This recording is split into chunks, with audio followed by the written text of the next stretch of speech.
আমার দর্শকদের most wanted আচারের রেসিপি রসুনের আচার নিয়ে হাজির হয়ে গেলাম।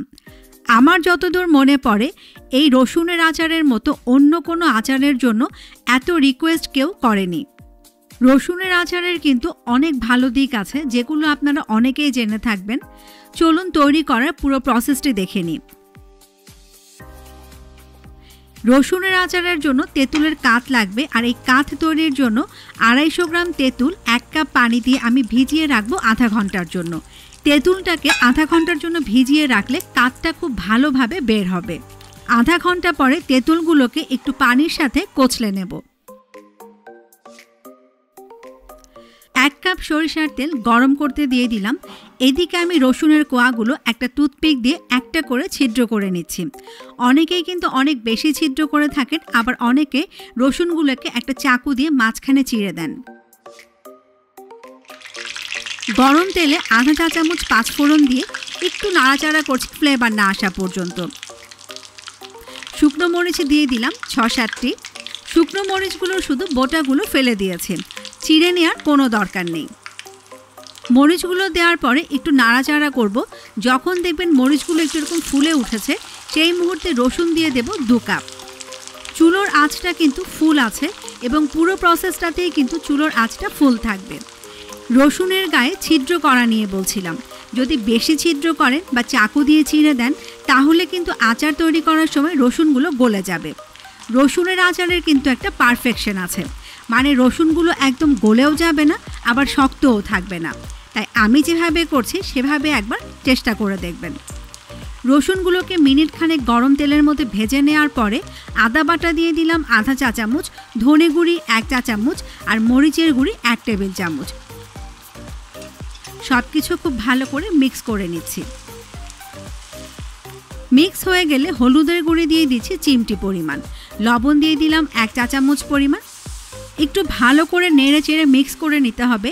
একে তো সরিষা তেলের জন্য কিছু দেখা যাচ্ছে না, এমন না হয় আবার কোনো এক পাশ নাড়াচাড়া হচ্ছে না, তাহলে কিন্তু সেই রসুনগুলোতে মশলাগুলো মিশবে না। এদিকে কিন্তু আমি ভিনেগার দিয়ে দিয়েছি 1 টেবিল চামচ পরিমাণ। আবারও সব কিছু খুব ভালো করে মিক্স করে নিচ্ছি। সরিষা বাটা দিয়ে দিচ্ছি 1 টেবিল চামচ। চেষ্টা করবেন সাদা বা হলুদ সরিষাটা নিতে, কালো সরিষা ব্যবহার করলে কিন্তু কিছুদিন পরে আচারটা তিতা লাগবে খেতে। দেখতে পাচ্ছেন আমি কিভাবে মিক্স করছি, যেহেতু আমি কিছু দেখতে পাচ্ছি না তাই আন্দাজের উপর তলা থেকে মিক্স করে নিলাম। তেঁতুলের কাঠ দিয়ে দিলাম আধা কাপ। যেই তেঁতুলটা আমি ভিজিয়ে রেখেছিলাম সেগুলোর বিচিগুলো ফেলে দিয়ে শুধু কাঠটাই কিন্তু আমি দিয়ে দিলাম। অনেকে কিন্তু আবার তেঁতুলের কাঠটাকে তেঁতুলের মারও বলে থাকেন। তেঁতুলের কাঠ বা মার যদি আপনারা ডিটেলস দেখতে চান তাহলে আমার চটপটের ভিডিওটা দেখতে পারেন, ওখানে অনেক ডিটেলস দেখানো আছে। তেঁতুলের সাথে পানি চলে আসার জন্য কিন্তু এখন আর কোনো ফেনা নেই। চিনি দিয়ে দিচ্ছি 1/4 কাপ পরিমাণ, আপনারা চাইলে একটু কম বেশিও করতে পারেন। এবার ততক্ষণ জাল করব যতক্ষণ না পানিটা শুকিয়ে আসে, চিনিটা একদম গলে যায় এবং রসুনগুলো মোটামুটি সেদ্ধ হয়ে আসে।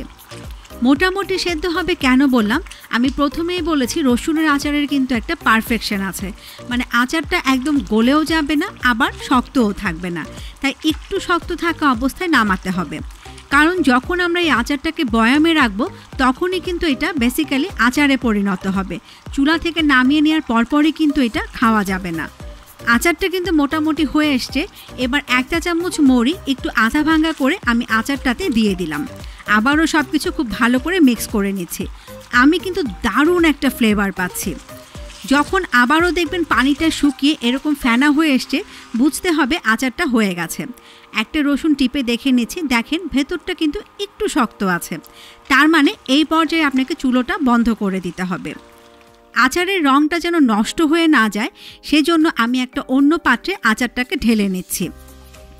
এবার ততক্ষণ অপেক্ষা করব যতক্ষণ না আচারটা একদম রুম টেম্পারেচারে চলে আসে। রুম টেম্পারেচারে আসার পরে একটা এয়ারটাইট বয়ামে করে আমি আচারটাকে রেখে দেব এবং মাঝে মাঝে মানে 2-1 দিন পর পর একটু রোদে দেব। আর 7 দিন পর থেকে কিন্তু আমি এই আচারটাকে খাওয়া শুরু করব। মাঝে মাঝে রোদে দেওয়ার ফলে আর এই 7 দিন অপেক্ষা করার ফলে আচারটা খেতে কিন্তু অসাধারণ লাগবে। আর ভুলেও কিন্তু এই রসুনের আচারটা ফ্রিজে রাখবেন না, ফ্রিজে রাখলে কেন জানে এই আচারটা নষ্ট হয়ে যায়। আর দেখতে পাচ্ছেন অনেক তেল। এই আচারটা কিন্তু একটু এরকম বেশি তেলেই করতে হয়, মানে রসুনগুলো যেন তেলের নিচে ডুবে থাকে, এতে করে আচারে কোনো ফাঙ্গাস পড়বে না। ফাঙ্গাস না পড়ার আরও দু একটা টিপস আমি দিয়ে দিই। কখনো ভেজা হাত, ভেজা চামচ বা আইঠা চামচ যেটা আমরা বলি, কখনোই আচারের ভেতর দেবেন না। এই নিয়মগুলো যদি ফলো করেন দেখবেন আচার অনেক দিন ভালো থাকবে। তবে রোদে দেওয়ার সময় বয়ামের মুখটা খুলে একটা পাতলা কাপড় দিয়ে ঢেকে তারপরে রোদে দেবেন। আবার রোদ থেকে নেয়ার পরে রুম টেম্পারেচারে এনে তারপরে ঢাকনাটা লাগাবেন। আবারও দেখা হবে অনলাইনে নতুন কোনো রেসিপি নিয়ে। সে পর্যন্ত সবাই ভালো থাকবেন, আমাদের জন্য দোয়া করবেন। ভিডিওটি দেখার জন্য সবাইকে অসংখ্য অসংখ্য ধন্যবাদ।